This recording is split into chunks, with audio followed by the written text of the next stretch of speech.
I mean, everybody's like, that's a 10-year pro. That's a 6-time Pro Bowler. As Jay Glazer says, this year, that is not the case. It's not a deep draft. It's not a great draft. It's not something. There's like 4 players. You're like, yeah, these guys will be studs for a long time. It's Mendoza. It's Love. It's Vega, the guard from Penn State. It's Caleb Downs. But even so, there's not guys like, hey, bona fide Pro Bowler for 10 years, for 15 years, game changer. It's not a ton of those. The only 3 players that I've heard that nobody has any criticism of, Mendoza, everybody likes. They don't all love him, but everybody likes him. There's not a lot you don't like. Smart, leader, tough, big arm. Everybody likes Fernando Mendoza. Everybody thinks Jeremiyah Love is easily a home run back and the best back by a mile in this draft. And then everybody thinks Caleb Downs is he may not have the measurables of some safety, but clean, smart. That's those 3 guys, absolutely. But even it's a weird draft because many of the premium players are not at premium positions.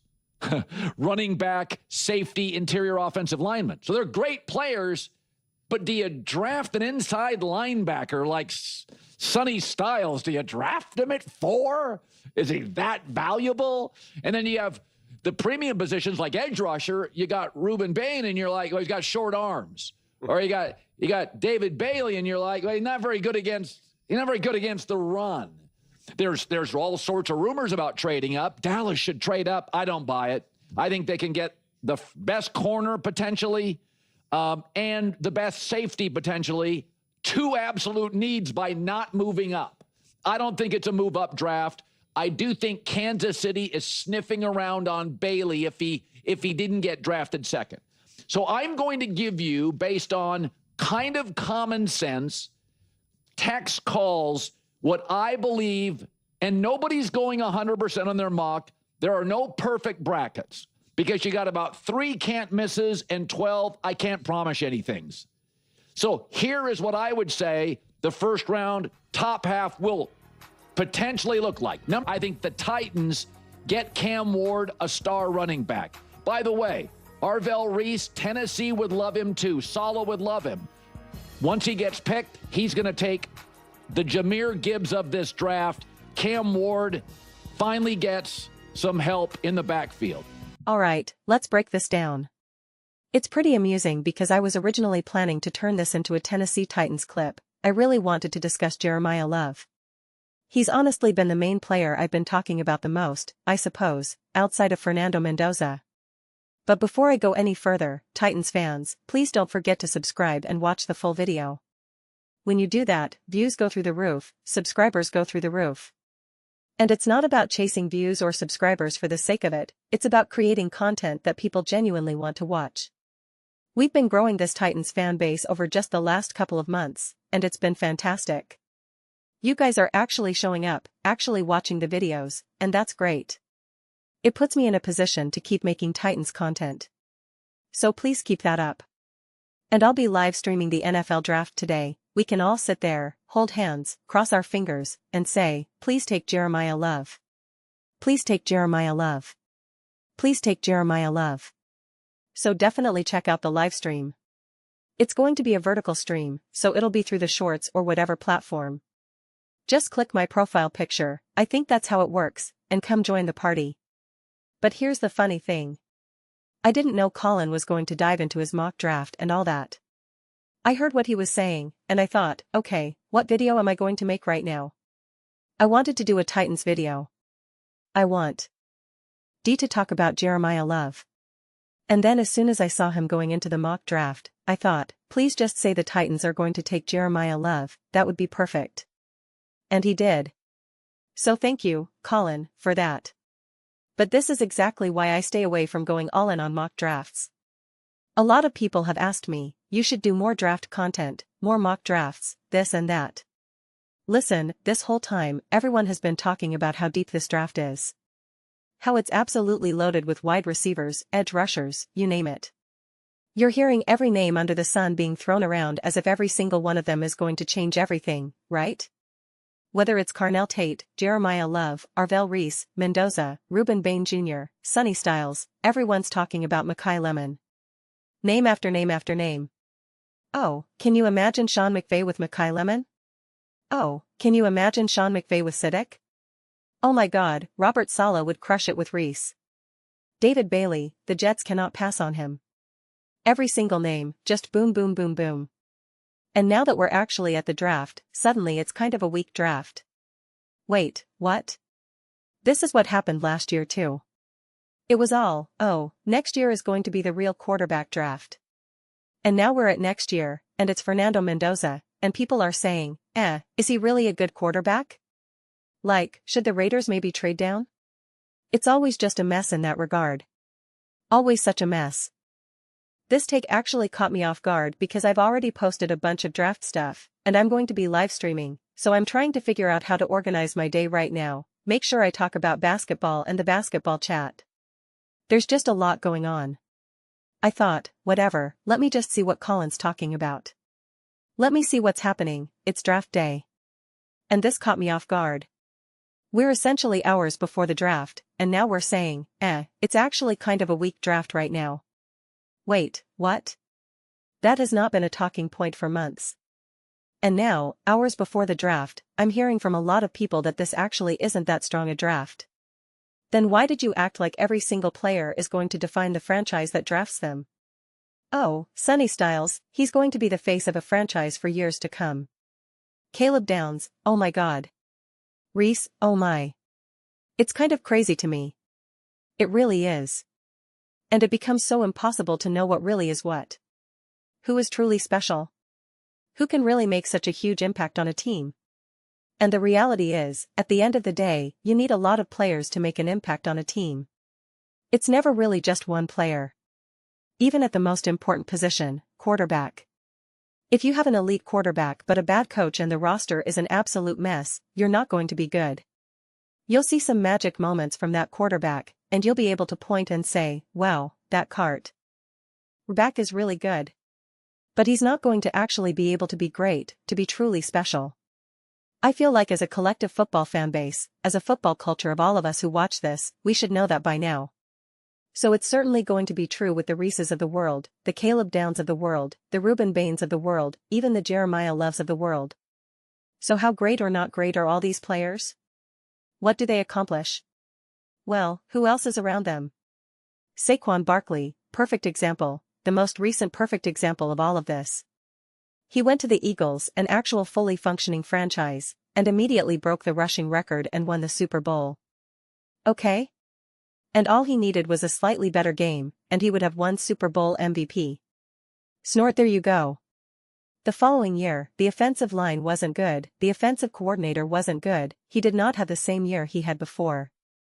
So you have to look at all these picks and all these guys less like, as Colin says, would you really draft so-and-so top 5 or top 4?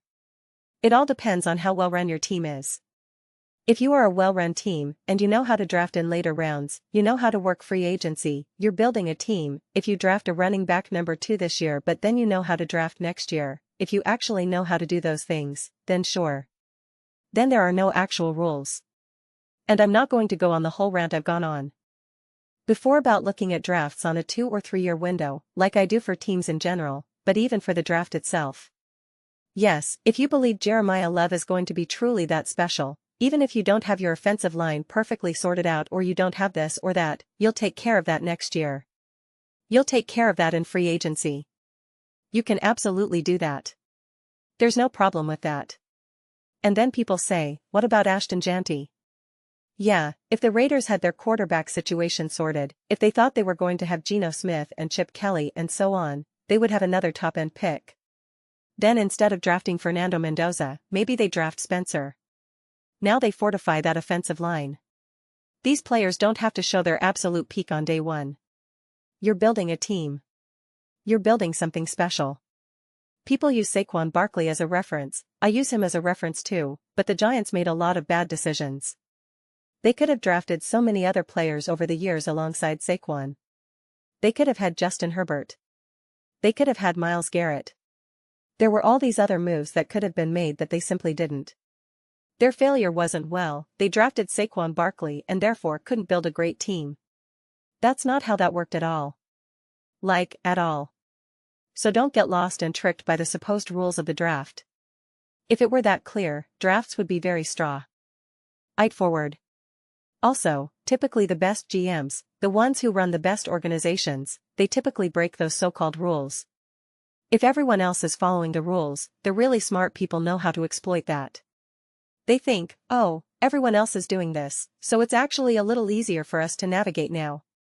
Everyone's going this way, so we'll just slowly walk that way. This door is wide open, I guess we'll go there. Makes me think of when I used to go to this movie theater as a kid. This was back when movie theaters were actually kind of popping, you had to wait in line. I was really young. Too smart, too small, too young to be too smart to be doing this sort of thing. Everybody would wait in this crazy long line. I always wanted the best seat possible. And I realized there was an elevator, another entrance at the top. So you could just walk into another movie theater. I could go up to the very top, and at the top there were other entrances, like 3 theaters all connected. I would wait for them to open the doors for everyone to go in, and as soon as they did, boom, I could beat everyone there. I wouldn't do it now because it's not right, I want to be a good citizen of Earth, but you get the point. Everyone else is doing this, and I'm going to go do that. And I got the best seat in the house. So sometimes, you don't follow the rules. So I always cringe whenever I hear, well, you can't draft this or you can't pay that. Says who? Colin's talking about edge rushers right now, all premier position edge rushers. And yet he's been ranting for about 2 years now about don't ever pay an edge rusher top money, none of them win Super Bowls or playoff games. But then you'll spend a premier draft pick on one? That's the kind of stuff that drives me a little crazy. It just doesn't make sense. And this isn't aimed at Colin specifically, it's the general sentiment of the NFL. Colin's just the one saying it out loud. So yeah, I'm excited for this draft. I'm excited to see what moves are made. I guess we shouldn't be excited because apparently none of these players are going to contribute to a winning franchise now, suddenly. That's all news to me at this moment, I suppose. But I don't know, man. This is why it's so hard to keep up. It really is. And here's what's frustrating, and I'll end on this. There are certain players that are a little easier to evaluate. And then you start to get into the weeds a bit. This is where you have to be a little humble and understand that there are people a lot smarter than you when it comes to evaluating this stuff. There's a sea of people who have crunched all the numbers, watched all the film. I'm never going to pretend I know how to evaluate talent more than Sean McVay or Andy Reid, or know whether I should trade up or trade down, that's Howie Roseman. I don't know. So I'm always going to defer to higher authority. I'm going to say, yeah, no, they're going to know more than me. But that's where things get so frustrating, because I obviously still want to form my own opinions, my own views. But I also recognize that I have to take leaps of faith based on what the people on the ground floor say, or the people talking to the people on the ground floor. Colin, who's texting other GMs and coaches, he has those connections. Albert Breer's job, or any of these other guys, is to communicate directly with teams and then relay that to the masses. That's how it works. And it's frustrating when 1 minute you're hearing that greatness is all over this draft, and the next minute it's nope, never mind. What are we doing here then? What are we even talking about right now? As fans, we're almost getting whiplash, pulled all over the place. Are you trying to generate excitement, or are you just trying to get us to watch? We're already watching. We're already talking. We're already discussing. We're already viewers. We're already fans. You've got our business. We're here. And these conversations, whether it's high or low or this or that, you're not inviting random new people to watch a draft. My mom's not going to watch to see where Caleb Downs goes. She's just not. Okay? And the Taylor Swift fans aren't watching to see, ooh, is Travis Kelce getting a friend this year? That's not how it works. Team fans want to see where all these guys go. Team fans want to see who their team drafts. They'll think, oh, the Chiefs are drafting at 9. Okay. They'll tune in Aru. ND pick 9. They'll watch and say, oh, we got so-and-so. Oh, the TV says he's good. Great. Okay. And then they tune off and go live their lives. So you don't have to do anything special to generate views or conversation. We're going to talk about it anyway. It just gets messy sometimes. Some of these conversations get messy. And also, you'll hear certain things like, oh, this team really wants to do this, or they really want this guy. And if that were 100% true, would they be telling everyone? It's just a mess. I'm looking forward to just having the draft, getting through it, and then discussing post-draft. All the moves are made, and we can just talk about where everybody went. But it's going to be funny, because apparently if none of these guys are expected to be truly great, I guess every take will just be, I guess that was a good pick by the Ravens to get Mekhi Becton. I don't know. I guess it was good that the Chiefs got Reuben Bain. Sonny Styles, maybe? I don't know. Jeremiyah Love win. Fernando Mendoza win. So I don't know. It's going to be interesting. But here's what's funny, and I'll end here because I'm confident that on Friday, Saturday, Sunday, Monday, Tuesday, all the post-draft content, everyone's going to be talking about how all these guys are great. Oh my gosh, this was such a smart move by the Miami Dolphins. This is such a great move by the Giants. So it's just like, okay. Even Jay Glazer, when he was talking about who the Giants draft at 10 is technically who the Commanders should draft at 7. So, I don't know. Preliminary thoughts. I read every single comment. So whether you agree with me or disagree with me, either way, let's get into some discussions. Let's get into some fights. But ultimately, let's just have some fun. Please do consider subscribing. We're building an amazing community here, and I'd absolutely love to see you as part of it. I want to build something that we all genuinely feel connected to, something that we're really excited to be part of.